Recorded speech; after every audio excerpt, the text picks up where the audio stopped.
गई है। नमस्कार दर्शकों, मैं हूं प्राची और आप देख रहे हैं MNS न्यूज। मैं आपके लिए लेकर आई हूं देश, दुनिया और आपके आसपास की हर बड़ी खबर बिल्कुल सटीक और भरोसेमंद अंदाज में। तो आइए शुरुआत करते हैं इन प्रमुख खबरों के साथ।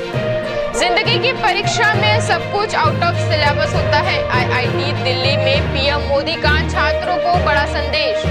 प्रधानमंत्री नरेंद्र मोदी ने आज IIT दिल्ली में 57वें दीक्षांत समारोह में देश के युवाओं को सफलता का मंत्र दिया है।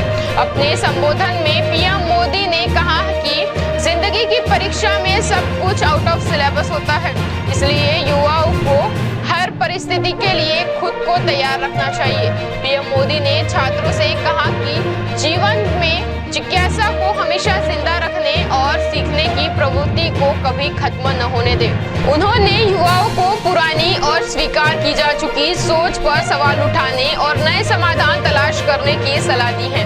IIT दिल्ली के इस दीक्षांत समारोह में 3000 से ज्यादा छात्र छात्राओं, जिनमें 587 PhD स्कॉलर शामिल हैं और उनको डिग्री प्रदान की गई। PM मोदी ने इस दौरान मेधावी छात्रों को संस्थान के प्रतिष्ठित सम्मान भी प्रदान किए। साथ ही IIT दिल्ली के सोनीपत कैंपस में AI आधारित परम प्रज्ञा हाई परफॉर्मेंस सुपर कंप्यूटिंग सुविधा का उद्घाटन किया। PM मोदी का संदेश साफ था, डिग्री हासिल करना मंजिल नहीं बल्कि सीखने और देश के लिए कुछ नया करने की शुरुआत है। यूपी बीजेपी ने जारी की क्षेत्रीय और मोर्चा प्रभारियों की नई लिस्ट। दिलीप पटेल को अवध की कमान। उत्तर प्रदेश में बीजेपी ने संगठन को और मजबूत करने के लिए क्षेत्रीय और मोर्चा प्रभारियों की नई सूची जारी की है। पार्टी ने 6 नेताओं को अलग अलग क्षेत्रों की जिम्मेदारी सौंपी है। दिलीप पटेल को अवध क्षेत्र का नया प्रभारी बनाया गया है। वहीं राम प्रताप सिंह चौहान को पश्चिम, गीता शाक्य को ब्रज, शंकर लोधी को कानपुर, रमेश सिंह को काशी और अभिजात मिश्रा को गोरखपुर क्षेत्र की जिम्मेदारी दी गई है।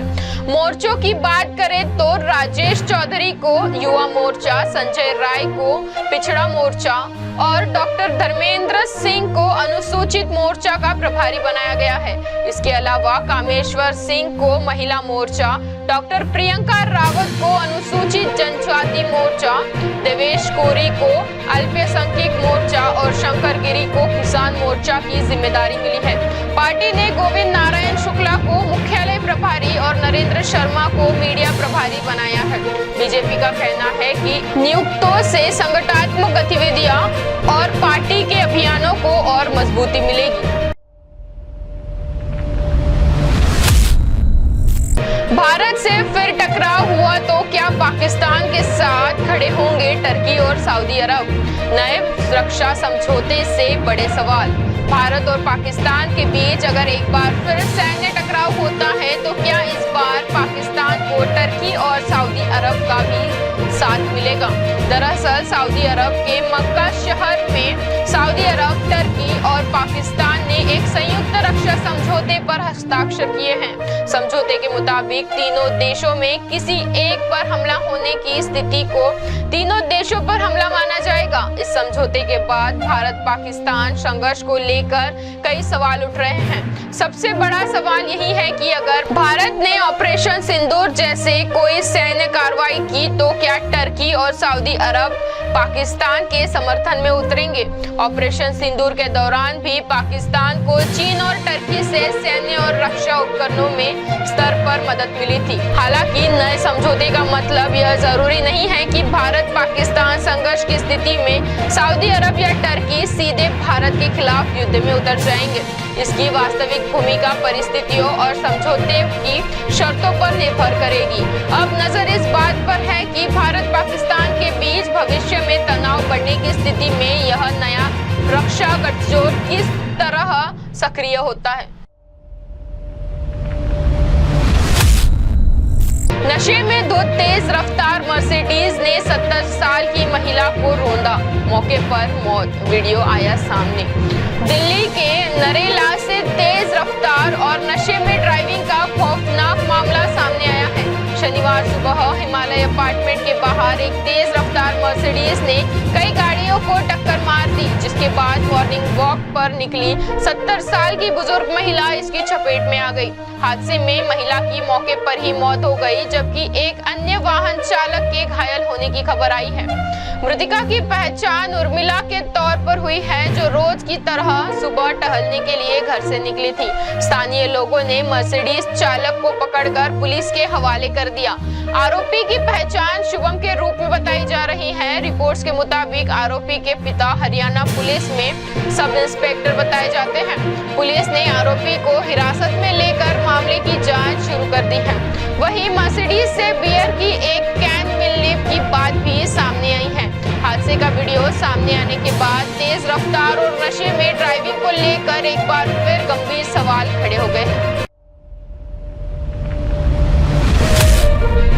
भारत पर 100% टैरिफ लगाना आत्मघाती कदम। ट्रंप प्रशासन के फैसले पर अमेरिका में ही उठे सवाल। रूस से तेल खरीदने को लेकर भारत पर अमेरिका की तरफ से 100% तक टैरिफ लगाने की आशंका के बीच अब ट्रंप प्रशासन के फैसले पर अमेरिका में ही सवाल उठने लगे हैं। अमेरिकी सीनेट ने रूस पर नए प्रतिबंधों से जुड़े एक बिल को 86-11 के भारी बहुमत से मंजूरी दी है। इस कानून में रूस से ऊर्जा खरीदने वाले देशों पर राष्ट्रपति को 100% तक टैरिफ लगाने का अधिकार देने का प्रावधान है। भारत और चीन जैसी बड़ी खरीदार इसकी जद में आ सकते हैं, लेकिन अमेरिका के कुछ सांसदों और विशेषज्ञों को डर है कि भारत पर इतना भारी टैरिफ लगाना अमेरिका के अपने आर्थिक और रणनीतिक हितों को नुकसान पहुंचा सकता है। आलोचक का कहना है कि भारत जैसे बड़े कारोबार साझेदार पर 100% टैरिफ लगाने से व्यापार महंगा होगा और इसका असर अमेरिकी कंपनियों और उपभोक्ताओं पर भी पड़ सकता है। वहीं भारत के लिए भी मामला बेहद अहम है, क्योंकि रूस से मिलने वाला कच्चा तेल उसकी ऊर्जा जरूरतों और तेल आयात की अर्थव्यवस्था में महत्वपूर्ण भूमिका निभाता है। फिलहाल ये 100% टैरिफ अपने आप लागू नहीं हुआ है। सीनेट की मंजूरी के बाद बिल को आगे अमेरिकी प्रतिनिधि सभा से गुजरना होगा, उसके बाद ही इसके अमल की स्थिति साफ होगी। तो ये थी अब तक की बड़ी खबरें। ऐसे ही खबरों के लिए बने रहिए MNS न्यूज के साथ। आप देख रहे हैं MNS न्यूज, सच जरूर।